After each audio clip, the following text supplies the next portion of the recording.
Hai guys, Dokter Dara di sini. Kita ketemu kembali di konten Praktek Santuy.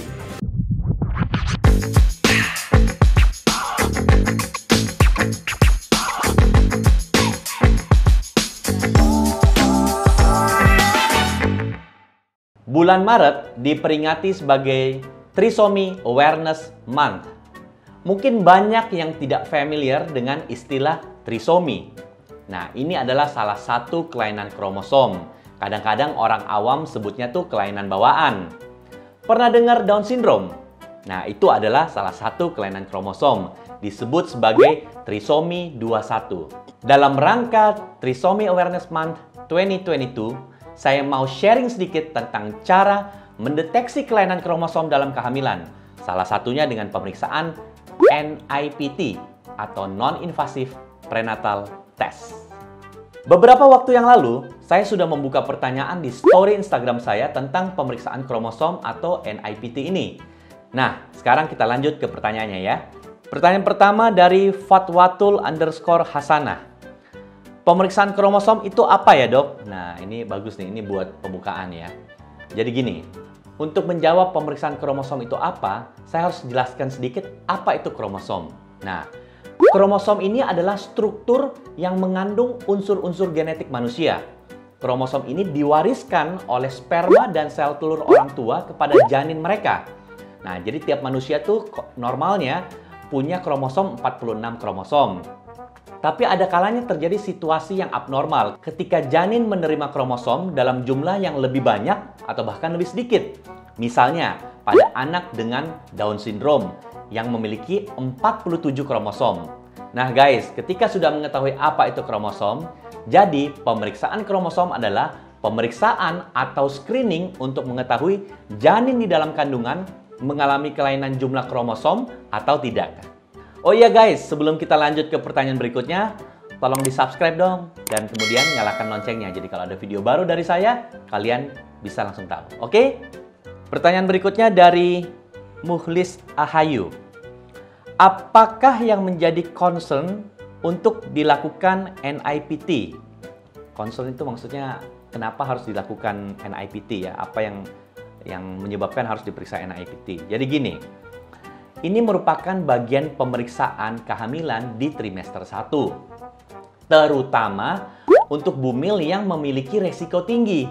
Resiko tinggi itu contohnya si bumil ini sudah hamil di usia di atas 35 tahun. Jadi di atas 35 tahun tuh resiko kelainan kromosom pada kehamilan itu meningkat ya guys ya. Sebagai contoh kita berbicara trisomi 21 atau Down syndrome. Si bumil ini hamil di usia 20-35 tahun, resiko terjadinya kelainan kromosom trisomi 21 atau Down syndrome ini kurang lebih sekitar 1:1500 kasus. Jadi dari 1500 kehamilan mungkin ada satu yang Down syndrome. Di atas 35 tahun, dia langsung meningkat tajam. Jadi bisa kurang lebih 1:300-an. Jadi artinya setiap 300 kehamilan kurang lebih ada satu kelainan kromosom. Di atas 40 tahun, lebih meningkat lagi. 1:100, artinya di antara 100 kehamilan bisa ada satu terjadi kelainan kromosom trisomi 21 atau Down syndrome. Oke? Kemudian, risiko tinggi untuk dilakukan pemeriksaan NIPT atau pemeriksaan kromosom ini juga pada pasien-pasien yang riwayat keguguran berulang. Itu juga kita harus waspadai, jangan-jangan ada masalah kelainan kromosom. Kemudian pada riwayat kehamilan sebelumnya yang punya kelainan kromosom. Jadi seorang wanita hamil yang anak pertamanya atau anak sebelumnya tuh punya kelainan kromosom, pada saat kehamilan ini kita sarankan untuk dilakukan pemeriksaan kromosom walaupun usia ibu tersebut belum tentu lebih dari 35 tahun. Dan yang terakhir adalah riwayat keluarga yang punya kelainan kromosom. Jadi jika di anggota keluarga dekat ada yang riwayat punya kelainan kromosom, contohnya mungkin Down syndrome, sebaiknya moms yang hamil ini dilakukan screening pemeriksaan kromosom dengan cara, salah satunya dengan cara NIPT. Oke?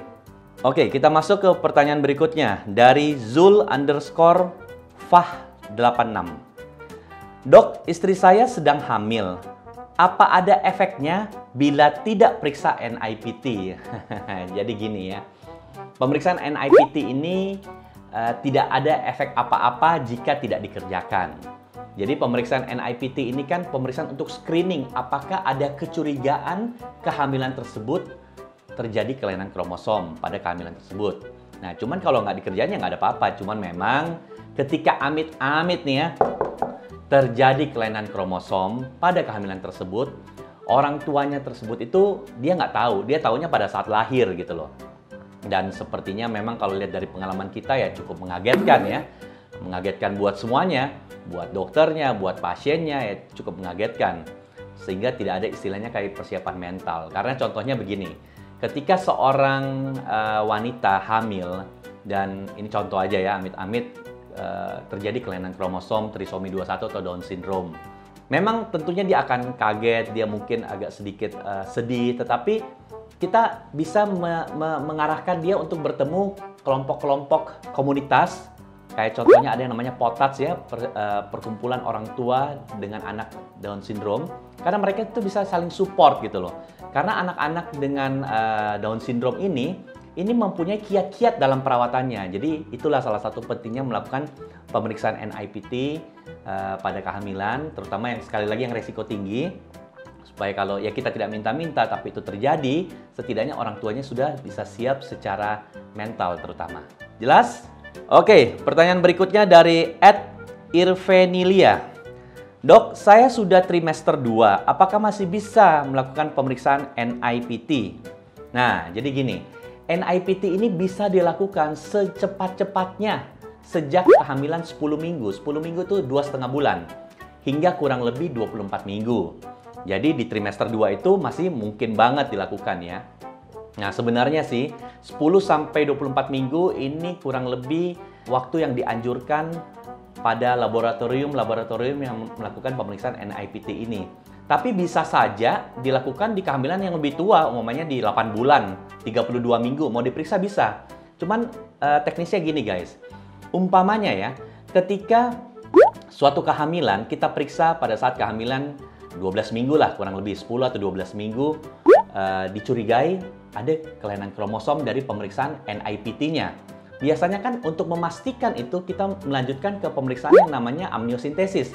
Kurang lebih lah, nanti dipandu dengan USG, nanti ada jarum masuk dari perut, masuk ke dalam rahim, sampai ke cairan ketuban.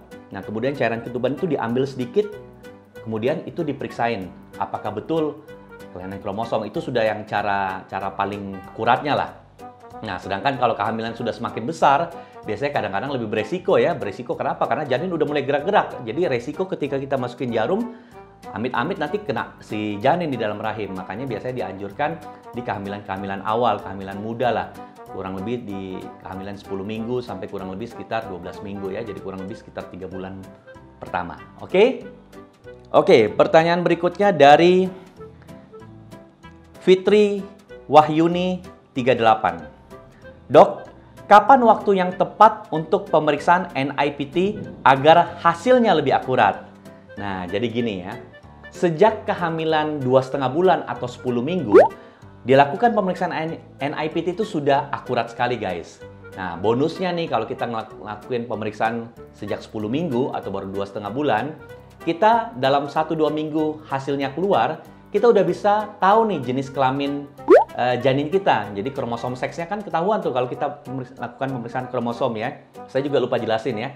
Jadi pemeriksaan kromosom ini selain untuk melihat kelainan, kita juga mengetahui bahwa janin tersebut kromosom seksnya atau jenis kelaminnya apa. Jadi kalau kadang-kadang kita melakukan pemeriksaan di 10 minggu, kadang-kadang di 11 minggu atau 12 minggu sebelum dari USG bisa mengetahui jenis kelamin, dari pemeriksaan kromosom ini kita sudah tahu jenis kelamin anak kita tuh seperti apa.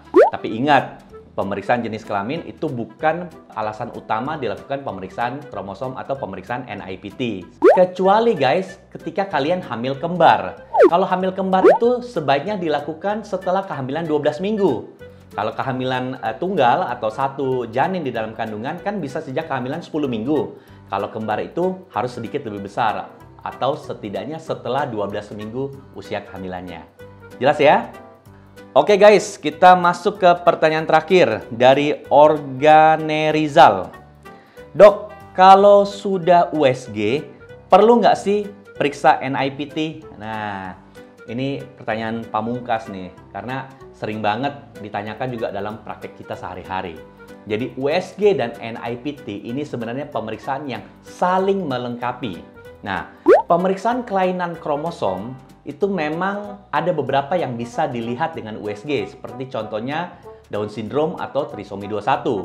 Walaupun akurasinya memang tidak setinggi NIPT. Kalau dari USG itu mungkin sekitar 60-70% akurasinya.